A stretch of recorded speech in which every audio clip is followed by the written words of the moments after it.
The way one is born, they're either born a man or a woman, and the other is the entire process of social conditioning. So it is a combination of both these that what we call is gender. There is also what we call the unconscious programming of the mind that every individual goes through as images of men and women. This, again, as one would repeat, is a socialization process where you are very clearly expected to behave in a certain way. That puts you in the category of being a male or a female. So it's a whole issue of behavior, which also is what gender is all about. Now, the articulation of both masculine and feminine traits. One is referred to as being masculine, one is referred to being as feminine. Now, these are traits that can be interchangeable. But again, they're societal norms which very clearly define how you should be. And therefore, specifically, you start behaving masculine or you start behaving feminine, and it is expected that a woman should have feminine traits and a man should have masculine traits. Now, these are again behavior, which again comprise gender. Gender is also a position of power. It's a power relationship between men and women. It's a power relationship between the rich and the poor. It's a power relationship between the different caste categories. So gender encompasses all this. It also has what we call the separate space and the shade space in relationship. And we all know that no individual, either male or female, can live in a world which is exclusively theirs. You cannot have an all-woman world or you cannot have an all-male world. But yes, within society, you may have those separate spaces where perhaps women might congregate separately and men might congregate separately. Those spaces are there. But as a wholesome society, both cannot be exclusive of each other. Now, what does gender do? It defines how you talk, how you walk, how you laugh. Often it would be said that, women or girls should not talk loudly or they should not laugh loudly. Now, these are societal norms that have been forced upon us. And that's what gender defines. Gender defines the dress codes. What do you wear? What do you not wear? What is the roles? What kind of work do you do? What kind of work you should not do? That's why we refer to what they call stereotyping of work. Certain occupations, it will be said, no, women will do this well. But it's not that men cannot do it. But society norms have already redefined these roles. Then the responsibilities of housework, of office work, of cooking, cleaning, child rearing.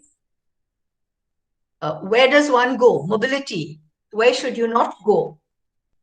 When can you go and when can you not go? These are all defined under what we term gender. The whole question of rights, the right to property, the right to maintenance.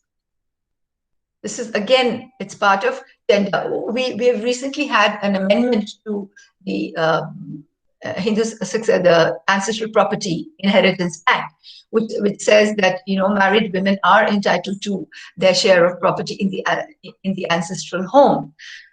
That is a statute. A legislation has come, but how does it get put into practice? Now, there again, it's gender that defines those situations, even if there are legislations or policies. Now, what is the difference between sex and gender, which again sort of get used interchangeably? Sex is something which is biological.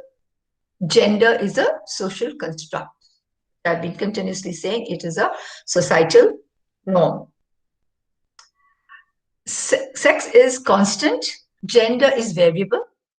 Sex cannot be changed unless there's a surgery performed.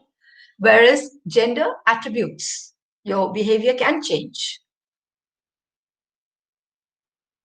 Sex is an aspect of physical inequality. That's why often they refer to women as the weaker sex, because in physical terms, the men is supposed to be stronger. Whereas in terms of gender, it's a question of social inequality. It's unequal power equations. Then sex is something which is not learned, it's innate, it's a given. Whereas gender is a learned behavior. You may be a woman or a girl, but you might behave like a tomboy. That's gender. Then sex categorizes very clearly as someone being male or female, whereas gender is again behavior. So it's a set of qualities and behaviors which is expected from the male and from the female by society, that they should behave in a particular way. Now, what are the manifestations of gender? Son preference, the whole aspect that you must have a son. But this is again, it's what society has conferred, that yes, there should be a son, or it's tradition, or it's through religion. Now, gender encompasses all this. Then the discrimination in food. There is many times discrimination. Girl child will be given something, boy child will be given something. But we might say, no, everything is equal. But you really sort of, deep down, when you really start thinking, within our families, these things happen. There's some good dishes that's always offered to the male in the house first. And the women are, and the girls are sort of, second in the list and all this. Lack of educational facilities. Again, it's a question of investment. So the investment is more preferred for the male. They would rather invest there. Times are changing, but these patterns have not completely gone. Then masculine versus the feminine concept. Then you have the lack of mobility, non-recognition of sex. Now, this is where the whole issue of transgender comes, or the sexual minorities come, where they are saying that we want to be recognized by the kind of sexuality that we feel akin to. But that sensitivity of recognizing there is not, it's not given. Then there's lack of right to property. There's no space in decision making. Then again, in the socialization process, the male is often defined as, something which is natural, is nature. And woman is more the nurturer. So you have male who are much more public, who are much more in the public domain. And then you have female who are much more in the private domain, and therefore in the confines of the kitchen and the home and things like that. Then what are the gendered qualities or attributes? In the female, a lot of attention is given to her body, and then it's nature, it's emotion, it's subjective, it's private, it's low, it's kind of caring, it's nurturing, it's love, selfness, affection. Now, these are the kind of attributes that are expected of female by society. For the male, it's more the mind, it's much more the intellectual type. It's much more the person who controls the culture, the tradition. It's much more the person who is objective, who reasons, who through the mind. He's much more public, always seen upon as superior, the one who has power, who controls, who is ambitious. These are kind of the attributes that society has conferred upon women and upon men. Now, what are the gendered objects? Again, toys are also made in such a way, like you have dolls for the girls and guns for the boys, and even in terms of accessories, you have bangles and earrings for the women and bracelet for the guy. In everything, you have gendered objects. This is very, very clear when we look around. Then we have different kinds of discrimination that takes place. There is a whole cycle of violence which is due to gender-based relations. And the violence continues from the womb to the tomb. So you have feticide, which is there. You have infanticide. You have discrimination in nutrition. You have discrimination in education. You have discrimination in healthcare. There are other forms, like you have dowry. More recently, you're hearing a lot more of acid attacks, of honor killings. You have mental torture. You have rape, which is custodial, marital, gang rape, and also rape of minors, which, as we keep reading more in the newspaper, is on the increase. Then you have different wages for work that is given. You will see it a lot in the agriculture sector and in the construction sector, unequal wages. And there's glass ceiling in employment. You will find that women go to a particular point and they're not able to rise above. For instance, if you look around, how many women CEOs are there? Or how many women chairpersons are there? Or how many women managing directors are there? Often the senior management positions are by and large occupied by men. Then stereotyping of vocations. Moral policing. This is something that's also beginning to happen more recently, where there's a kind of a dent being divided between different religions. And if you find people of different religions moving around together, then of course there's this whole issue of moral policing. Then the dress codes, what you wear, behavior norms, child marriage, or more recently, I think we'd call it early marriage, where you have a lot of marriages still taking place below the age of 18.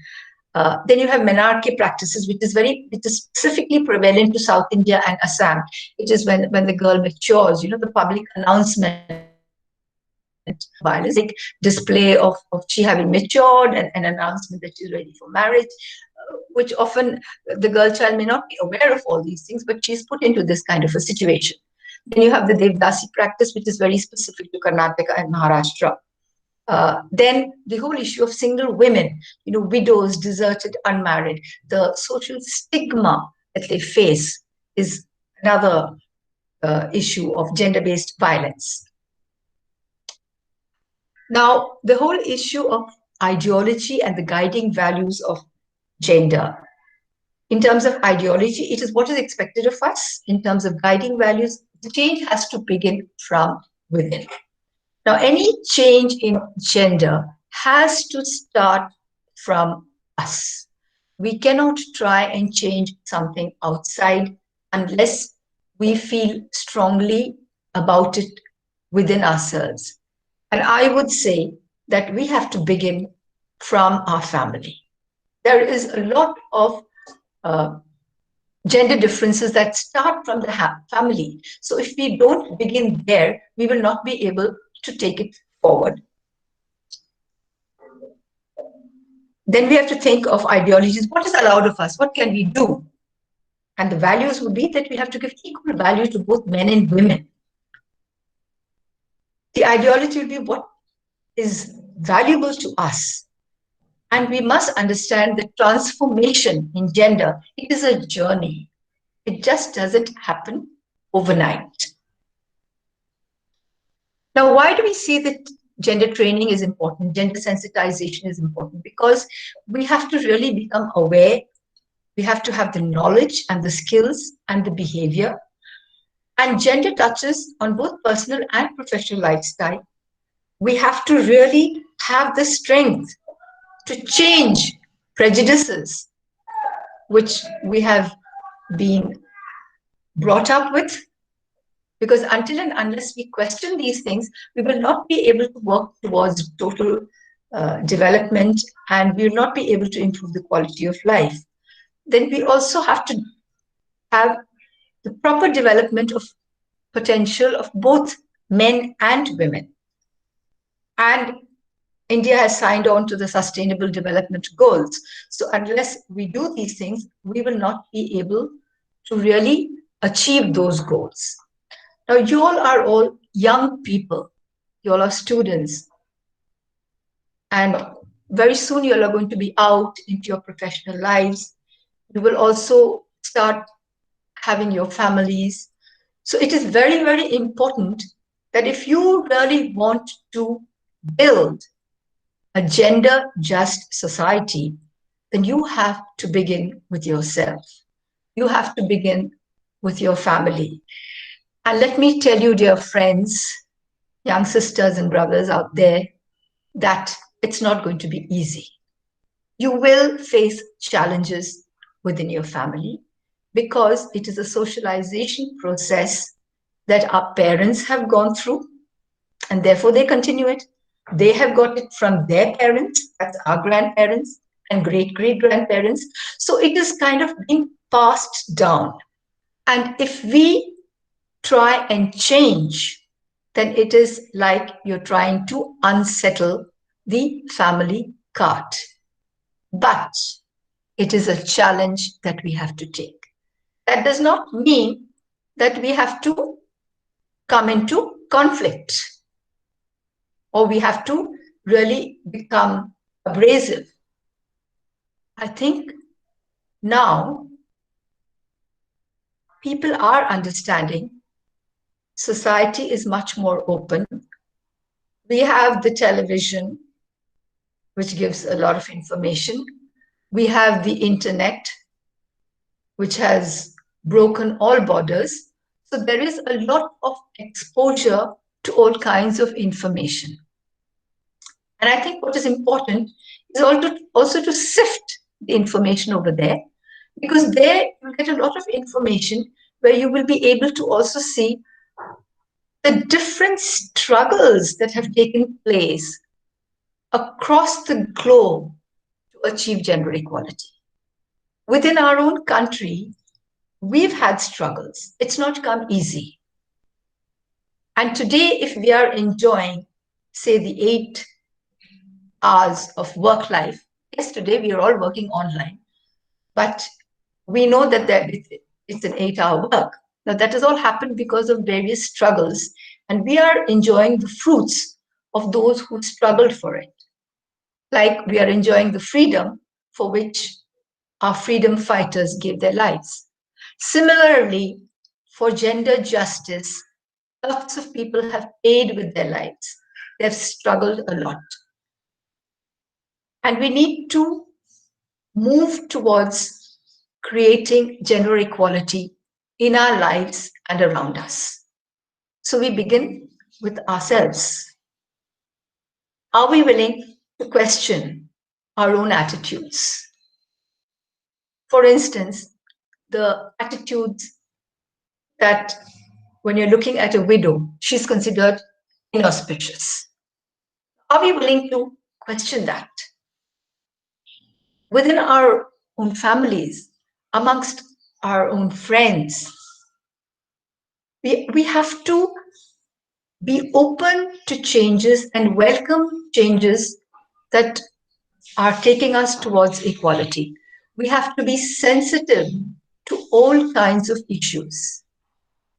If we come across stories of somebody who perhaps is a transgender or a woman who's forced into sex work, I think we have to stop and reflect that the individual is first a human being. And therefore, we have to be sensitive to a person who's a transgender, understand the social stigmas that that particular section of people face. Similarly, if somebody is a sex worker, we have to understand that she may not have gone into it out of choice. There may be lots of reasons and situations that have pushed them into that situation. So we have to be very, very thoughtful and understanding when these kinds of situations come.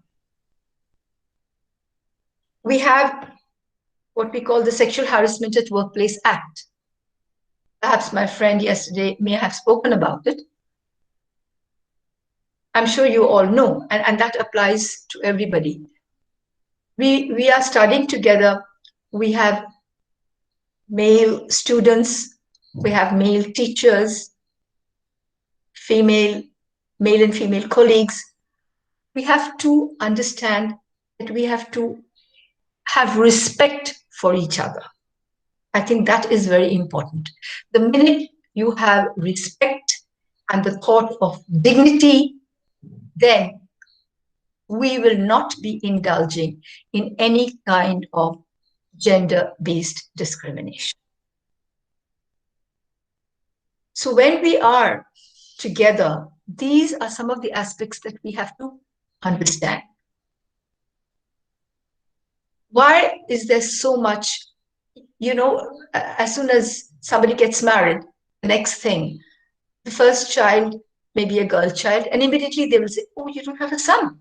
Or if there are 2, 3 girls, then there is this whole pressure of, oh, you need to have a son.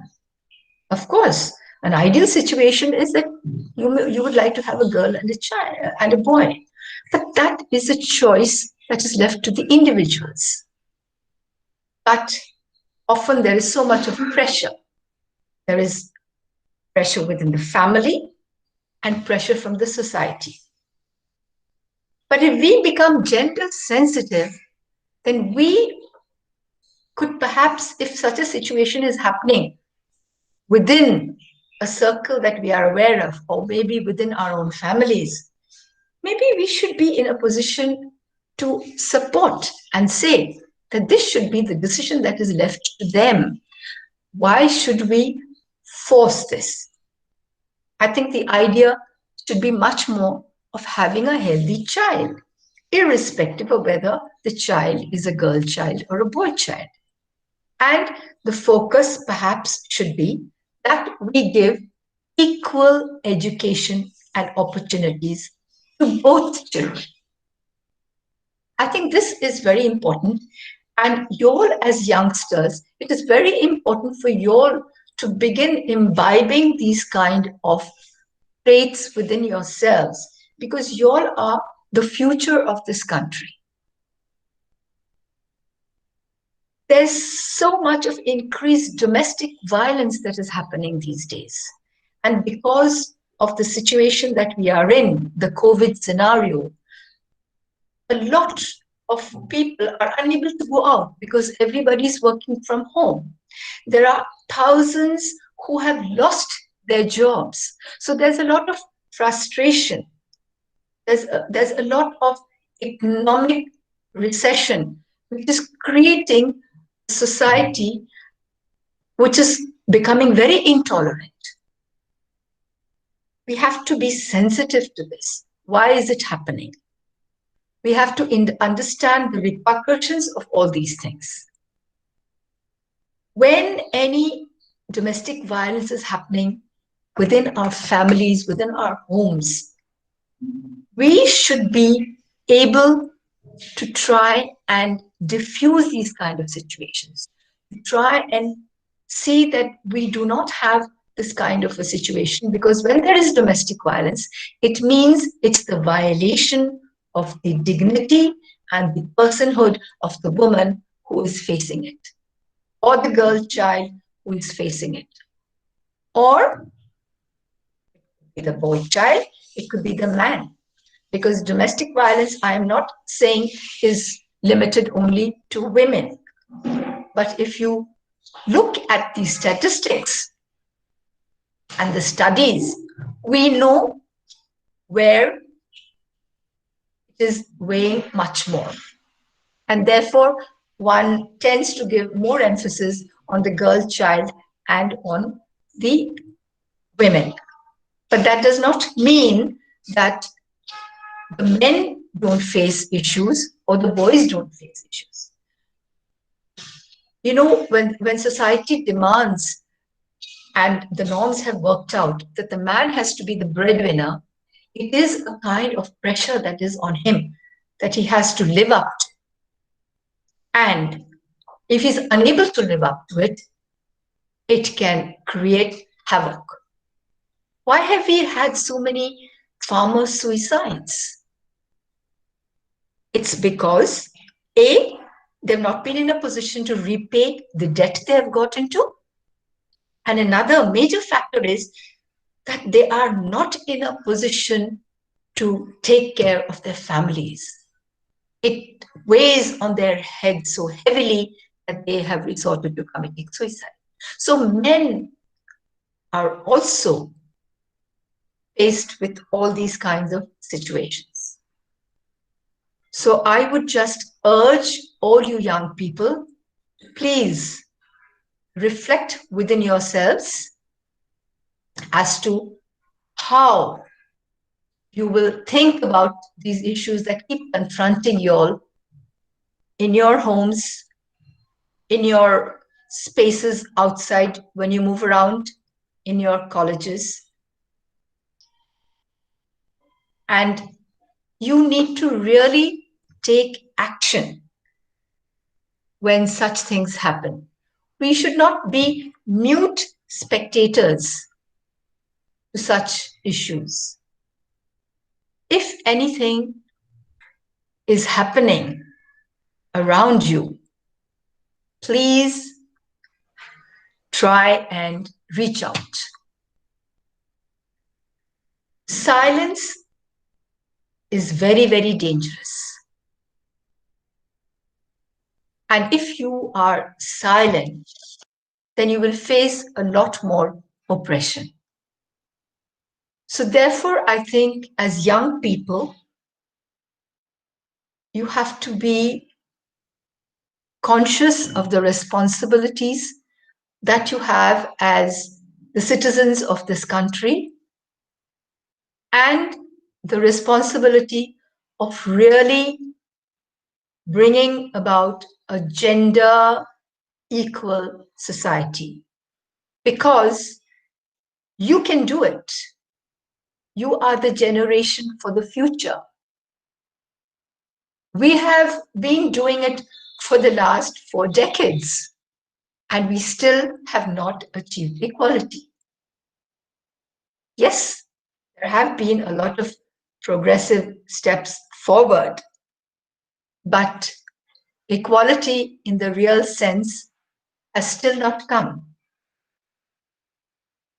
And therefore, we would urge people like you all to also reach out to initiatives that are addressing maybe issues of violence against women, or maybe issues that are disrupting the fabric of our society, which is leading to gender-based violence.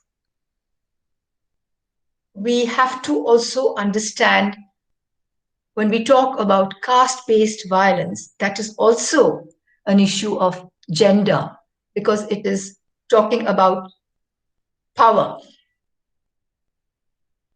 I just heard the other day, and I think it's also come in the papers, that there was this young Dalit girl, because she did not have a proper toilet in her house. She went out for nature's call and happened to use the field which belonged to one of the landlords. And what happened to her? She was caught by those 2 men, abused, assaulted, and then killed. Now, in the kind of, we are in the 21st century, and if today we are still facing these kinds of issues, then you can imagine the gravity of gender inequality in our country, despite the fact that we have it all enshrined in our constitution. So what we have is all on paper. Now we need to translate all that into action. And that action can happen only through people. And that's why I would kind of urge all of y'all to please stop and think, look around, and any kind of issue where you find that there is injustice, where you find that there is discrimination, where you find that there is violence, please act. I do realize that we are in an environment where we cannot do much because of the current situation. But we certainly can put our thoughts out. Everybody reaches out on the social media. I think that is also a very important medium where you can respond to issues of different incidences which are kind of breeding this kind of inequality, discrimination, and violence in society. And my friends, it seems to be increasing. It doesn't seem to be decreasing. And that really is very, very disheartening, because despite the struggles, despite the different actions that have been taken against atrocities, against discrimination, we are still finding that it doesn't seem to be reducing. On the contrary, there's a lot more gender inequality growing. We might find that, yes, a lot more girls are coming out to study, a lot more of them are coming out to work, a lot more of them are getting into spaces which were first occupied exclusively by men. That certainly is a very, very welcome step forward. But there are hundreds and millions who are far, far behind. And it is important that we who have the privilege, who have had the opportunity to move on in life, to be able to achieve our ambitions as we have dreamt, because of the backgrounds perhaps that we come from, the privileges that we have enjoyed, we are where we are. But we must not forget that we have a huge, huge responsibility to really look back at those teeming millions who are not at all equal.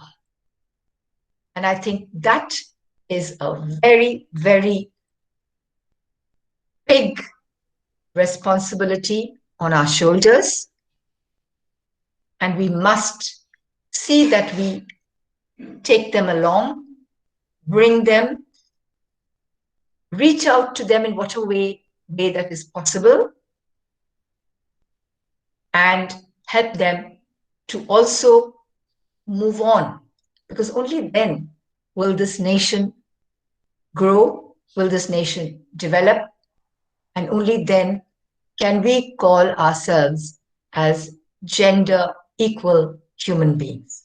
So I would just like to conclude by saying that please introspect, reflect, begin with yourselves, reach out and move wider, so that like a ripple, we can flow out and bring a momentum of change in the society to really make it gender sensitive and gender equal.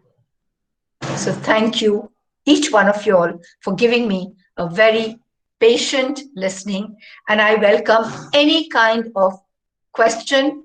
Feel free, and I shall try my best to answer.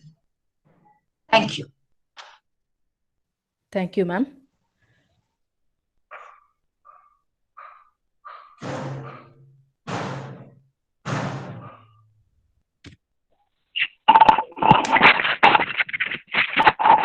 Thank you, ma'am, for the knowledge enriching session. Ma'am had stressed that gender sensitization is a basic requirement to understand the needs of a particular gender in specific. She has stressed on the change which needs to begin from within ourselves, especially a woman and a family. She even emphasized that dignity, respect, and equality needs to be practiced and inculcated within ourselves. Only then we can achieve our dreams and move forward in our life. Thank you, ma'am. It was Thank you. really a knowledgeable session. Now we would like to open the question answer session. If there are any questions, you can please post it.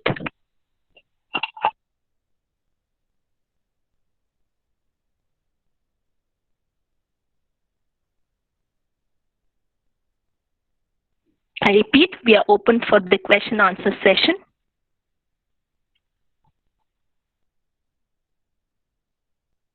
Hello, ma'am. Asha, ma'am, I have a question. Yes. Asha, ma'am. Yes, yes. Please pose your question. Okay. What are the major law protects women as an employee from discrimination? The major law that protects women from discrimination in employment. Yeah. See, we have the Equal Remuneration Act will not apply to the unorganized sector.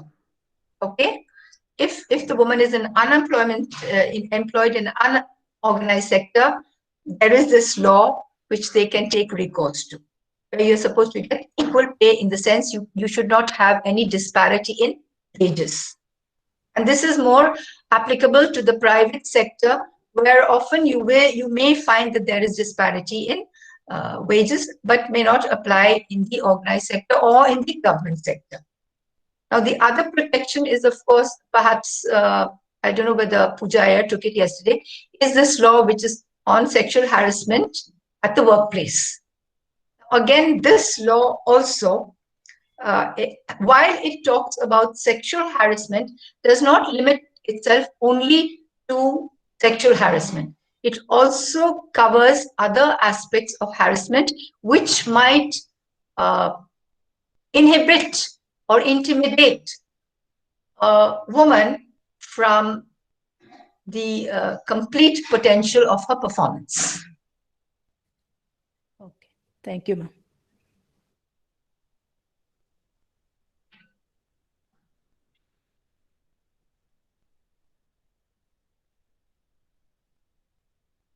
Now I request all the participants, if you have any questions, please put it in chat box or you can directly ask Asha, ma'am. Ma'am, there is one question. Asha, ma'am. Yes. Can I? Is there any measures taken by the government for general sensitization or equality in the curriculum of the school or the colleges? Or are there any plans to adopt as such? Okay. Well, all colleges, as my understanding goes, have been opening up what we call the women's study centers. Like you all have the women's empowerment cell.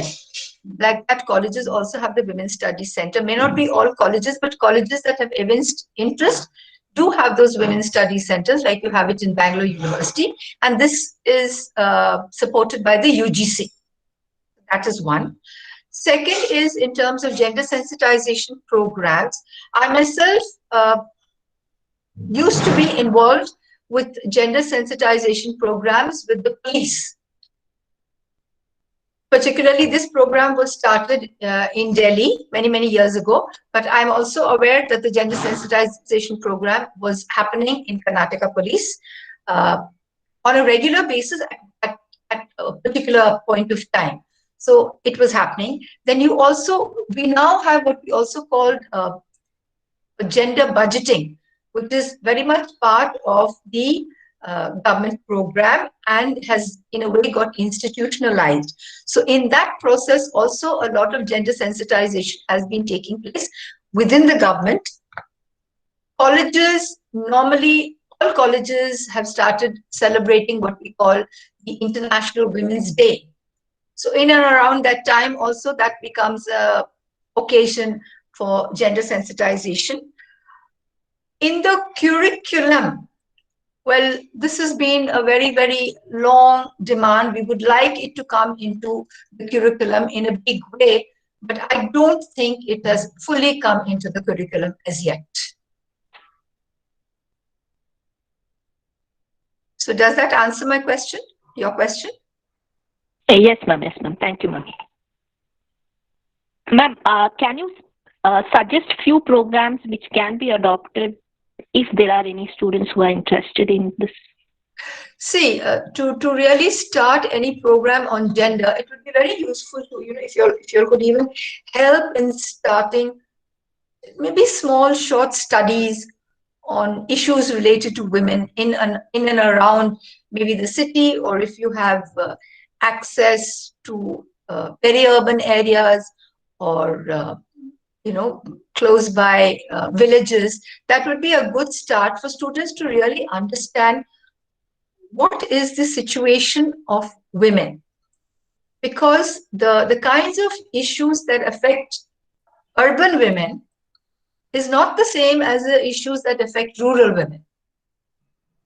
So even to understand a simple thing like gender division of labor, to really do a kind of time mapping of what is the situation in an urban family and what is the situation in a rural family itself will give very, very glaring disparities, which itself could become a point for discussion.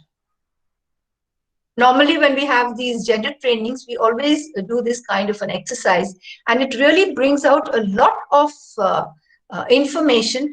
And I have seen so many times young men who then get up and say, "Oh my God, I never realized that my mother was doing so much of work, or my wife was doing so much of work, and I think I must now start sharing household chores."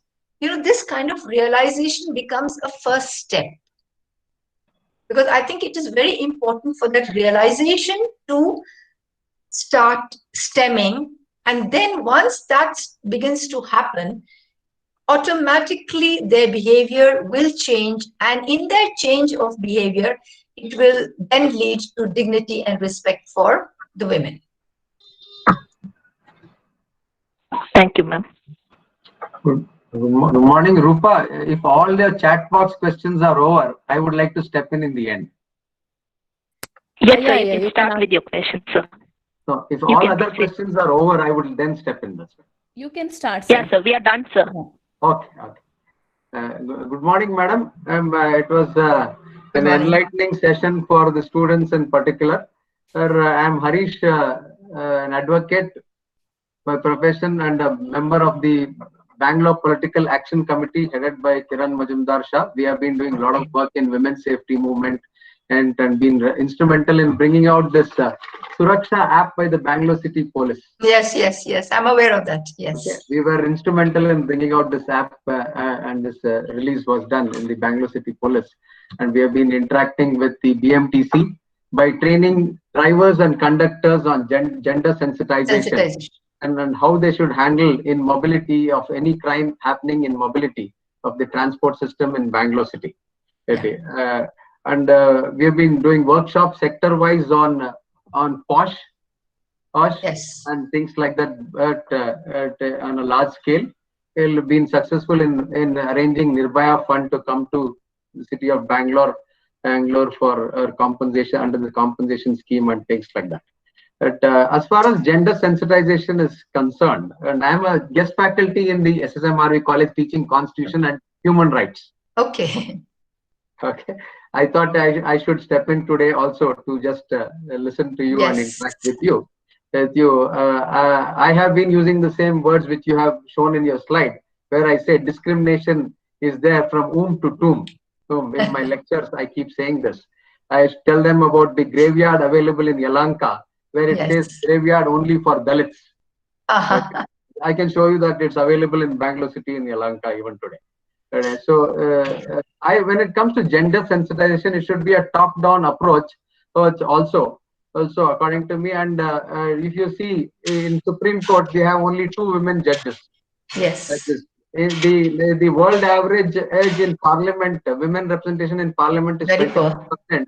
And in India, we have 14%. Only we have 78 women in Parliament. But still, we are way ahead of USA, because we have been able to have a women president, women speaker in this country, and women prime minister also, which USA has still failed to put up a woman president in their country, and in spite of being the having the constitution much earlier to us. As far as students are concerned, my concern is, I see in a lot of colleges this segregation of boys sitting separately, girls sitting separately. This will not encourage gender sensitization. I would always advocate the fact that you should give them the freedom to sit anywhere. Prohibition makes them become more curious to see what is that prohibited degree of activity. Let us try at it. And adult education in schools, how the good touch, the bad touch, everything should start from the school level of education. And so that in college level, they will be able to understand things better. What is not done in the bud stage, it may not happen when it is in a full bloom tree stage or a flower stage. This freedom of the students to interact with each other will bring down the problem of crimes between the teenagers, according to me. And they should be given this freedom to interact, because I see them sitting separately, right side boys sit, left side girls sit in college. I am against this very concept of this thing. And the other thing is this sensitization should happen in respect of today. Social media is a greater avenue through which a lot of crimes happen, including child pornography, including cyber stalking is happening. We have come across cyber stalking along with ragging happening simultaneously in universities and things like that. So within this scenario, how do you conduct a program for sensitization in colleges for students and for children in schools? So that is my primary concern, and I would like to know what is your take on this. At all other levels of work, you can still do. We are doing a lot of things. Construction workers need to be sensitized. Laborers in mining sector need to be sensitized. How to respect women, how to respect the girl child, and things like that. But in an atmosphere of social media driven environment in colleges and in universities and in schools. I think some of the questions you yourself have answered is this whole thing of the good touch and the bad touch. This really must be started while the child is still in school. But what has happened is, even when there were efforts to try and introduce what they call sex education in school, it faced a lot of resistance. Parents came up with a lot of resistance, because there's again, it's this whole socialization process where we tend to, as you've said, segregate girls and boys. And I feel that in today, the 21st century, if we still go around with this segregation, I think it's only going to create more and more problems. We are not going to be sorting out the problems, because that as you said, that curiosity level increases. You will also find that children who have grown up in co-educational schools, their behavior is very different from those who have been educated in exclusively girls' school or boys' school. So I think that is very, very important. Again, the segregation which I have also observed in families starts from within the home. It starts from within the home, where you don't see that kind of freedom of exchange between brother and sister, between daughter and father.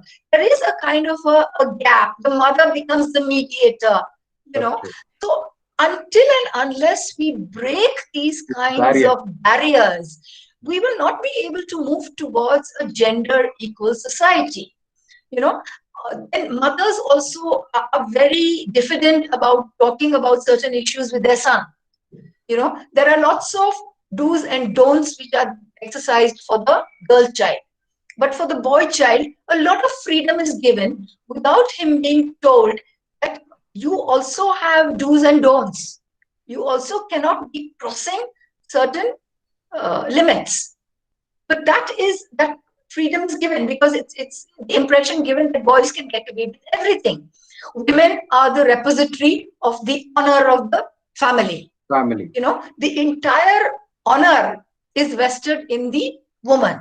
So until all this is kind of removed, it's going to be very, very difficult. And that's why I feel that the younger ones they who are the future parents, they have to start to imbibe these ideas and ensure that they don't reinforce what they learned.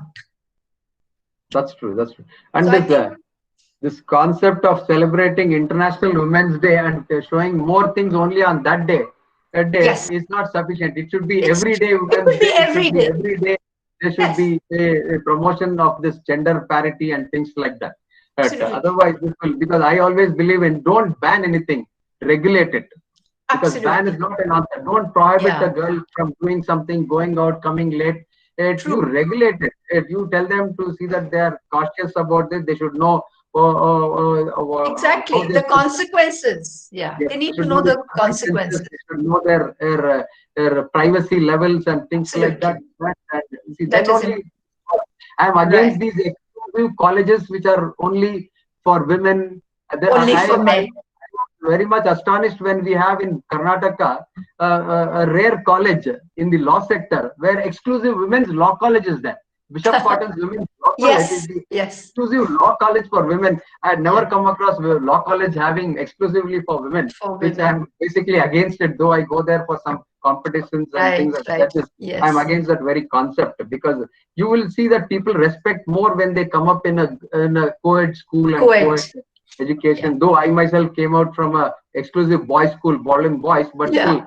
still I have seen the difference of how these things are when it comes to exclusive schools run by based on gender and things like Yeah, yes, yes. that. Of course, that is there. But I mean, I've also a certain part have come off inclusive, but then studied in a co-ed college in Hubli. But maybe to just share this whole example, I still remember that ours was a co-ed college. But when there were some boys who came and spoke to us, I was doing zoology. Those boys got rusticated. I mean, it's really It's, sad. it's But that rustication is not an answer. exactly, and Rustication is not a reformative process at all. reformative way. And at that point, we didn't know because we were students ourselves that this was so gender unjust. Perhaps if we had known, we would have probably started a protest there itself. But it was a learning process. And when I think back, I feel, my God, this was atrocious. I always believe in the concept: make the mischief monger the leader, so that he Yes, takes care of creating awareness and he's in charge of this, so that he doesn't do further it repeat the same helps. mistake. It Yes. helps. It So helps. in my class, I make the talk to people to come as chief guests, come sit in the front as guest of honor for the day, so that True, true. they are bound to focus to what we are saying also at times. Yes, And and right now we are going through this struggle of having the parliament to introduce the women's reservation bill. This has been a struggle that goes back to 1996, yes, and we are still not being able to get it. Now, this is a huge struggle we are fighting against. I have been involved in these processes because last year also with Margaret Alva on International Women's Day we had this discussion and I have been I'm a political analyst also, All so I right. have been vetting a lot of bills. This bill Yes. has lapsed. Yesterday also I mentioned to Pooja about this. Yes. When the world average comes and we have a exclusive in Panchayat we are feeling better because in Raichur you have a fully All women-led women panchayat. panchayat. All All women women panchayat. panchayat. We had in Yes. fact facilitated the lady in the Yes. presence of the chief election commissioner 2 years ago in the IAM when we had a workshop with the CEC of because I am part of the discussions with the Association for Democratic Reforms also. In Yeah. this as I have been suggesting the parties. You don't need a reservation bill. You can voluntarily give 30% of the seats to Absolutely. contest. In fact, we have raised this. I We need mentioned, electoral reforms. We need yeah, electoral reforms. And this has been a long, drawn yeah, out demand yes, yes, that the and parties themselves can introduce. You don't have to wait. you don't The need a other thing, law for it. You don't need a no, law for it. the other thing I have been saying, and perhaps since you're in the law side, maybe you should lobby for this also. Even before the entire national government went for reservation for women in the parliament, Panchayati Raj bringing in, we in Karnataka had it way back in 1985 during Abdul Nazir Saab's period. Yeah, when Ramakrishna 20 and Hegde is 25, ready, yes, yeah, Ramakrishna during Hegde's Ramakrishna regime. Hegde. So the state does not have to wait. In fact, Karnataka can show the way by introducing 50% reservation in the Legislative Assembly. They can do it. I don't know why they are not doing it, because we did show the way many, many years ago. And right now, Karnataka the average is in the assemblies is 9% and 7% in the council as far as it's abysmal. And Leela Devi R. Prasad, we have been involving with her because she wrote a book on the role of women in politics and things like that. We have been saying, and based on the very next day, we heard Biju Patnaik announced 30% of the seats in Orissa for the election to be reserved for, he gave for women. And then Mamata Banerjee followed with West Bengal. 40% of them being women in her state assembly election. So without we in a discussion with Chidambaram on electoral manifesto making, I was there, and they have included 2 points of mine which I had mentioned. One is to have Supreme Court bench in South India. Otherwise, people don't go to Supreme Court because it's a luxury litigation affair. Challenging a High Court order to go to Supreme Court. And the other is to see that they promote the women's reservation bill, putting it in the manifesto, because there should be some commitment on paper also. Otherwise, parties will not take it up forward if it is not part of the manifesto. And thank you, madam. It was an excellent interaction. Thank you. I wish the students would, respond to this. The students very silent, and that is very unfortunate. Unfortunately, in an online kind of a thing, this also becomes a limitation. When you're physically present, it's a different kind of a thing. But I would love them to really respond, because on social media, students tend to be very, very active. Really, very true. I also expect students to interact. So that's why I said I will take the last chance after all the questions. Students are over. I said, okay, if nothing is there, I would say let our interaction be some beneficial to them. To the students, absolutely. An eye-opener to them to understand how things can be looked at. Right. Broader vision. Vision when it comes to these things. Thank you. I'm very thankful for this opportunity, and I hope it's been useful. And plus, our discussion has been very, very rich. And there is a presently issue before the parliament to increase the age of marriageable age of girls to 21. It's a welcome step according to me, so that in age also we will make them feel parity. In practice nobody gets married at 18, but it is better that legally also it is covered up. That's true. But in rural areas there are lots of early marriages. That is true. Lots of and particularly Karnataka, Mandya and all.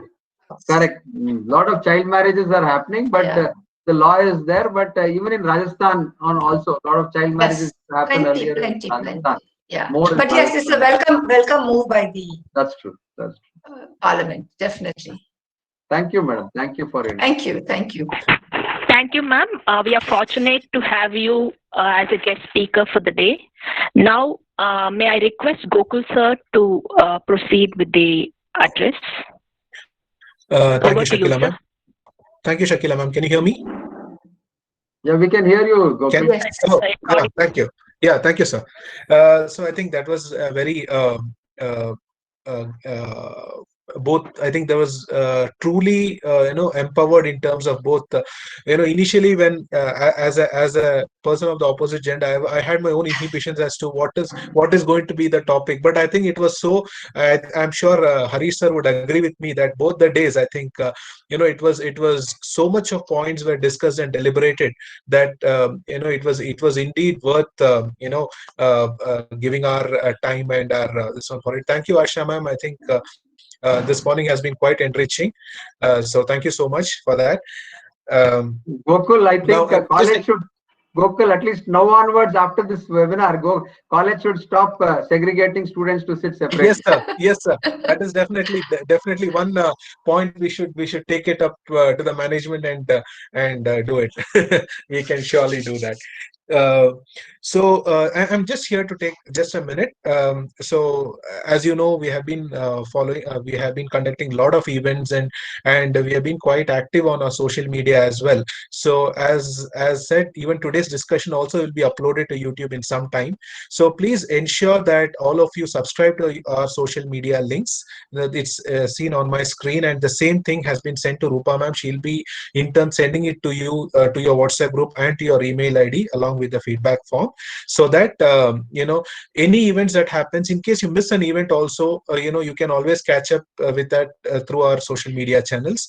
We have our own website, we have our YouTube channel, Facebook, Instagram, LinkedIn. Please do subscribe to all this, including our own students. Some of you may not be aware of it, so I'm just telling you the thing, so that in case you are in your final year and you pass out, you carry the legacy of our college, and you can in turn spread it to a lot of people. So that's a bit of thing from my end. So thank you so much for giving an opportunity to be on the admin side of things, and thank you so much.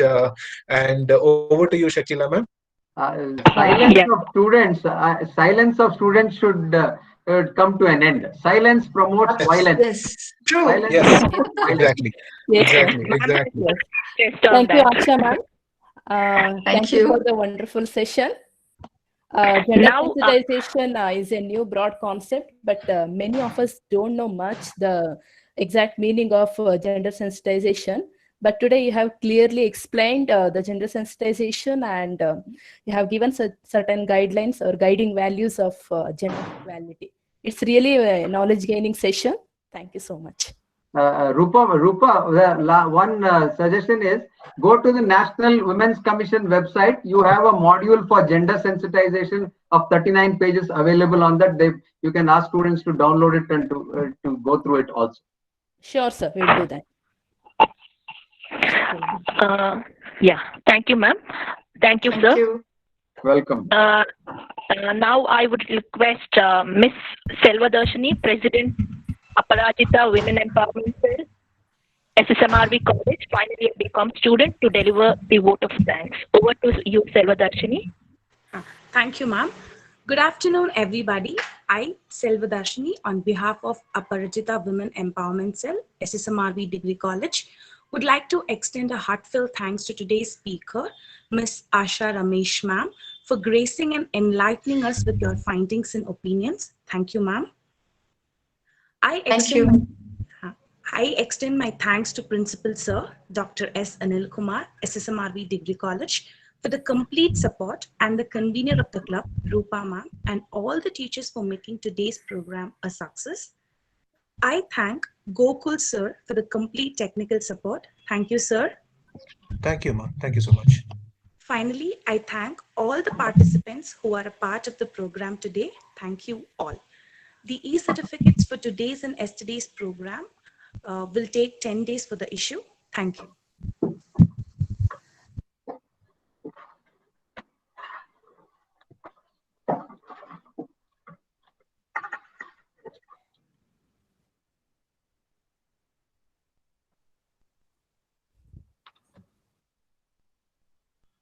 Thank you, ma'am. Thank you, Selvadarshini. We are done with the session. I request all the participants to fill the feedback form. The link has been shared in the chat box. Even the same will be sent as an email. If you have already filled it, please ignore the mail. Okay, we are done with the session. Thank you. Thank you. Yeah, thank you. Thanks a lot, ma'am. Thanks, Asha. Thank you so much. Thank you. It was nice associating with you. Thank you. Thank so you. much. Me too. I look forward to. Thank you. Thank you so much, ma'am. Thank you. Yes, ma'am. Thank you. Sure. Thank you, ma'am. Thank you, Thank you, Harish sir. Thank you, ma'am. To Thank you, all thank you, participants. Rupa. Thank you, Harish Great sir. discussion. Thank you, Shakila. Thank you, Rupa. Thank you, sir. Thank you. Thank you, Mr. Harish. It was nice interacting with you. Pleasure, madam. Pleasure.